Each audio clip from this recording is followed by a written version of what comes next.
सर्वाधिक सोयी सुविधा देणारी आपली महापालिका आहे आणि ज्येष्ठांना मिळावा सुखाचा ध्यास हाच नवी मुंबईचा ध्यास आणि म्हणूनच आपले आयुक्त डॉक्टर कैलास शिंदे आपल्यासाठी खास. तर अशा खास आयुक्तांना मी विनंती करतो की टेकाळे साहेबांनी म्हटल्याप्रमाणे आजच्या कार्यक्रमाच्या निमित्तानं या ज्येष्ठांशी आपण संवाद साधावा. आज या जागतिक ज्येष्ठ नागरिक दिनाच्या निमित्तानं आयुक्त साहेब शुभेच्छा प्रदान करतात.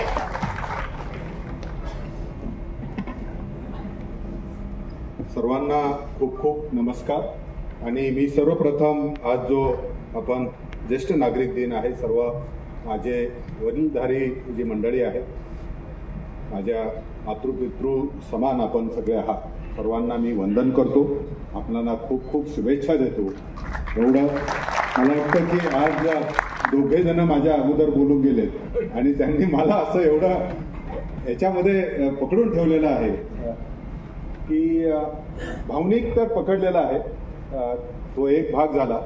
परंतु एक जबाबदारी जी आहे, प्रशासकीय जबाबदारी आहे आणि ही प्रशासकीय जबाबदारी पार पाडत असताना आपल्याला जे शक्य आहे, जिथपर्यंत आपली क्षमता आहे, ज्या संस्थेची क्षमता आहे, त्या क्षमतेचा पूर्णपणे वापर करण्याचं आम्ही ठरवलं आणि त्याच्यामधूनच हे सगळं आज आपल्यासमोर जे त्यांनी मांडलं. कुठलीही संस्था आहे ती तिला बळ असतं, त्या बळाचा वापर करण्याचं आम्ही ठरवलं आणि तो त्यात आपल्यासमोर आज जे माझे दोन्ही सहकारी सुनीलजी पवार आणि नैना ससाने मॅडमनी आपल्याला सांगितलं. ज्येष्ठ नागरिकांचे अध्यक्ष आपण महाराष्ट्र संघाचे फेस्कॉमचे अध्यक्ष टेकाळेजी, मुंबईचे अध्यक्ष आपले पोटेजी मॅडम आणि आपण सर्व उपस्थित ज्येष्ठ नागरिक, माझे दोन्ही सहकारी सुनीलजी पवार, राहुलजी गेठे, डॉक्टर कैलास गायकवाड, पोटरेजी आणि आमचे पलांडेजी, जे पूर्वी समाज विकास विभागाचं काम करायचे आणि आपल्याला जे खिळून ठेवतात, आमचे कोंडे साहेब, हे सर्वच आज या कार्यक्रमाला उपस्थित आहेत. मी त्यांचं खूप खूप स्वागत करतो. ज्येष्ठांच्या जीवनामध्ये आनंद यावा, कारण आपण आपली जी काही भारतीय संस्कृती आहे त्याच्यामध्ये जे आपण आश्रम मानतो की पहिल्यांदा ज्यावेळेस आपण तरुण असतो, नंतर काही पुढचा जो कार्यकाल 50-60 वर्षापर्यंत आपण काम करतो, म्हणजे पहिल्यांदा जो 25 वर्ष, 25 ते 60 वर्ष आणि 60 वर्षाच्या कालावधीनंतर आपण या शासकीय सेवेमध्ये निवृत्ती होते, पण मला वाटतं खाजगी सेवेमध्ये काही निवृत्ती होत नाही. आणि त्यामुळे फक्त तो निवृत्तीचा टप्पा हा शासकीय सेवकांनाच वाटतो की मी निवृत्त झालो. जे खाजगी जीवनामध्ये खाजगी व्यवसाय करणारे त्यांना कधीही वाटत नाही की आम्ही निवृत्त झालो. आणि ती जी ऊर्जा आहे, ती जी शक्ती आहे, ती मला वाटतं सगळ्यांमध्ये राहिली पाहिजे. शासकीय सेवेचा एक टप्पा आहे की कारण आपल्याला शासकीय सेवेमध्ये नवीन ऊर्जा, नवीन सगळी ज्ञान जे आपल्या समाजासाठी उपयोगासाठी आणण्यासाठी त्याचं एक चक्र आपण ठेवलं आहे. आणि राज्य शासनामध्ये 58 वर्ष, काही ठिकाणी 55 वर्षाची आहे आणि राज्य याच्यामध्ये 60 वर्ष आहेत. आपण जर न्यायालयीन सिस्टीममध्ये गेलो तर 60च्या वर 62 आहेत. त्यामुळे हे जे काही वय आहे हा एक आपण ठरवलेला टप्पा आहे. मला वाटतं की ती खरी आयुष्याची सुरुवात आहे की जे आपल्या जबाबदारीमधून बाहेर पडतात जे काही, आणि मुलं एकदा सक्षम होतात त्यानंतर आपली कौटुंबिक जबाबदारीचा भार थोडा कमी होतो आणि स्वतःसाठी जगण्यासाठी ती खरी वेळ एक आपल्यासमोर राहते. नवी मुंबई महानगरपालिकेमार्फत अनेक उपक्रम मी येण्यापूर्वीच सुरू झाले होते. त्याच्यामध्ये आणखीन काय वाढ करता येईल याच्या दृष्टीने आम्ही आपले जे ज्येष्ठ सहकारी आहेत टेकाळेजी मला कानामध्ये सांगत होते की साहेब इथे आता ज्यांनी सांगितलं की 75 वर्षे 131 ज्येष्ठांचे झाले आणि 11 कुटुंब असे आहेत की ज्यांचा आपण आता 50 वर्ष दोघांचाही सहवास आहे लग्न होऊन. टेकाळेजी मला कानात सांगत होते की माझे 61 वर्ष झाले. तर खरोखर ही आनंदाची बाब आहे की ते म्हणे मी 7वीत होतो, माझे मिसेस 4थीत होते आणि आमचं त्याच वेळेस लग्न झालं. खरं हा एवढा लांबचा प्रवास एकत्र, मला वाटतं की जन्मदात्या आईप्रमाणेच आपल्या बरोबरची सहचरणी ज्यावेळेस येते तेच प्रेम, तेच वात्सल्य, तोच आधार. आईपेक्षा आईचा काळ आपल्याला उब राहते. ज्यावेळेस आपण लहान असतो आपल्याला खरं तिथे शिक्षण मिळतं आयुष्याचं आणि दुसरं जे शिक्षण आहे ते आपल्या सहचरणीकडून मिळतं, कारण तीच आपली खरी मार्गदर्शक म्हणून काम करत असते. आणि हे दोघे जण जर एकत्र राहिले तर मला वाटतं त्यांना दुसरं कोणीही बाजूला करण्याची हिंमत सुद्धा करू शकणार. मी कौर मॅडम आता इथे काही स्किट करत होत्या आणि त्यावेळेस आपल्याला हा जो काही सामाजिक जबाबदारी आहे, आज आपण प्लास्टिक पण आपणच तयार केलं, आपल्या संशोधनासाठी आपल्या वापरासाठी केलं. कॅन पण आपणच तयार केले की आपल्याला जे काही गळून जाणारं, आपण काचेच्या बॉटलमध्ये दूध न्यायचो, आता प्लास्टिक आले, प्लास्टिकच्या बॉटल सील येतात, त्यामुळे कॅरी करणं सोपं झालं. पूर्वी जे काही आपण ग्रोसरी घ्यायला जायचो, किराणा शॉपमध्ये जायचो, तो पेपरमध्ये बांधून द्यायचे, तो फाटायचा किंवा आपल्याला एक पिशवी घेऊन जावी लागायची. आणि हे सगळं टाळण्यासाठी पुन्हा पाऊस आला, हे झालं तर ओलं व्हायचं आणि हे प्लास्टिक वेस्टनं त्याच्यामध्ये आले, प्लास्टिक कंटेनर आली, त्याचा वापराने आपलं जीवन सुकर झालं. परंतु आपण निसर्गाचा त्याच्यामुळे ऱ्हास करायला लागलो का? कारण हे नाशवंत होत नाही, या वस्तू हजार हजार वर्षापर्यंत प्लास्टिकचं विघटन होत नाही, तेवढ्यावर थांबत नाहीत. आता ज्यावेळेस बघितलं तर काही हेवी मेटल आपल्या फूडमध्ये गेले, म्हणजे आपल्याला एवढं प्रोव्हन आहे की माशाच्या याच्या पोटामध्ये आपल्याला लीड मिळतं आणि हे लीड हे जे कॅन्सरजनस आहे, आज कॅन्सरचं प्रमाण वाढतं. हे याला जर आपण बघितलं असेल तर आपण जीवनशैली जी आहे हीच खूप मोठी जबाबदार आपण मानली पाहिजे आणि याच्यामध्ये बदल करण्याची शक्ती, कारण हे बदल सुद्धा आपल्याच एखाद्या कुठल्या तरी ऍक्शनमुळे झालेले आहे, हे काय कुठून बाहेरून आलेले नाही आहे. म्हणजे प्लास्टिक काय वरून बाहेरून हवेमधून पडलं नाही, अवकाशामधून पडलं नाही, आपल्या संशोधनामधून प्लास्टिक तयार झालं. ते आपल्या जीवनाच्या ज्या विविध बाबींसाठी आपण त्याचा उपयोग करतो, परंतु त्याचा उपयोग झाल्यानंतर त्याची विल्हेवाट लावण्याची जबाबदारी आपल्यावर येते आणि तेच आपल्याला विसर मला वाटतं पडतो का, हा एक भाग याच्यामधून लक्षात येतो.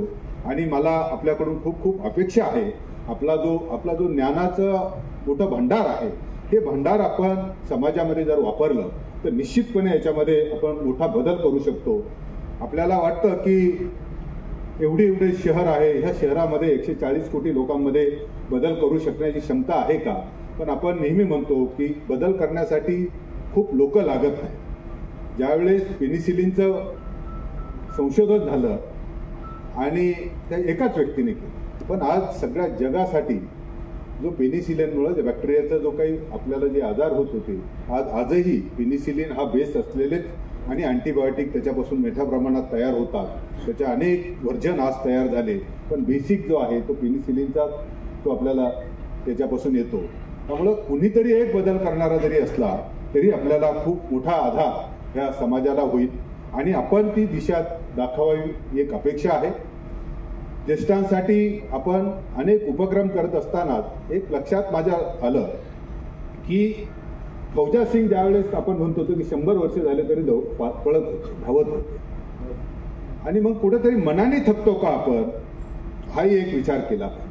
शारीरिक एक कुठलीही प्रक्रिया आहे की एक नैसर्गिक प्रक्रिया असते, तिची ग्रोथ आहे, त्याच्यानंतर त्याच्यामधले आपल्याला कालांतराने प्रत्येक पेशींचं वय असतं आणि त्या पेशी पुन्हा त्या मरण पावतात, पुन्हा नवीन पेशी तयार होतात. ही निरंतर प्रक्रिया आपण जन्म झाल्यापासून सुरू असते, ते आपल्याचा जो मृत्यू येईपर्यंत ही प्रक्रिया निरंतर चालू असते.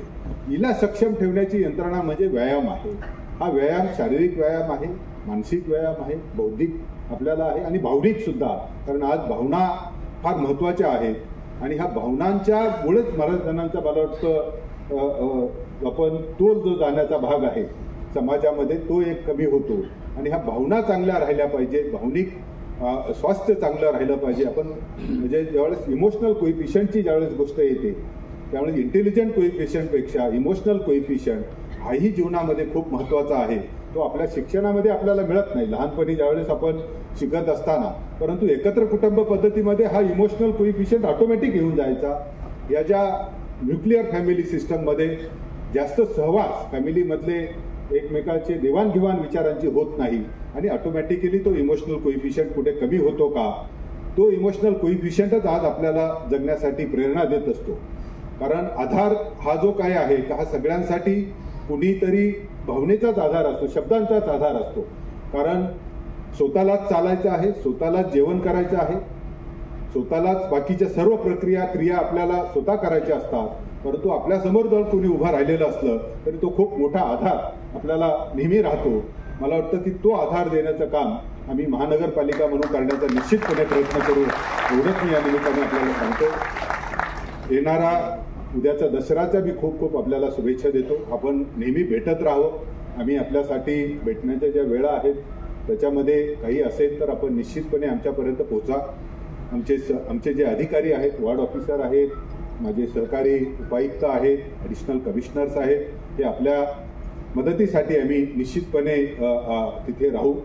आपल्या ह्या परिसरामधले, या क्षेत्रामधले जे लोकप्रतिनिधी आहेत तेही खूप मला वाटतं की संवेदनशीलता आहे. ही जे उपक्रम खूप अगोदर त्यांनी हे सुरू केले आणि त्या आपले जे इथले सन्माननीय आमदार आहेत, सन्माननीय खासदार आहेत, राज्याचे मुख्यमंत्री, उपमुख्यमंत्री महोदय, एकूणच ज्येष्ठांसाठी आपल्याला जास्तीत जास्त मदत करता आली पाहिजे आणि ज्येष्ठांचं जीवन सुखद आणि निरोगी राहावं याच्यासाठी सगळ्यांनी एकत्र येऊन प्रयत्न आम्ही करू. आपल्याला पुन्हा मी दीर्घायुष्य लाभो आणि आपलं जीवन आनंदित राहावं एवढीच परमेश्वराकडे मी प्रार्थना करतो. आपण इथे आलात, आज सगळ्या कार्यक्रमाचा आपण आनंद घ्यावा आणि आमच्याकडून काही अडचणी आल्या असेल तर त्याला मी तुमची क्षमा पण मागतो की कधी एखादी गोष्ट मागे राहिली असेल तर ती उणीव आम्ही निश्चितपणे भरू काढू. आपल्याला पुन्हा एकदा मी या ज्येष्ठ नागरिक दिनाच्या शुभेच्छा देतो आणि थांबतो. जय हिंद, जय महाराष्ट्र.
लाईक करा, शेअर करा, सबस्क्राईब करा आणि कॉमेंट करायलाही विसरू नका. गुड मॉर्निंग 24 तास.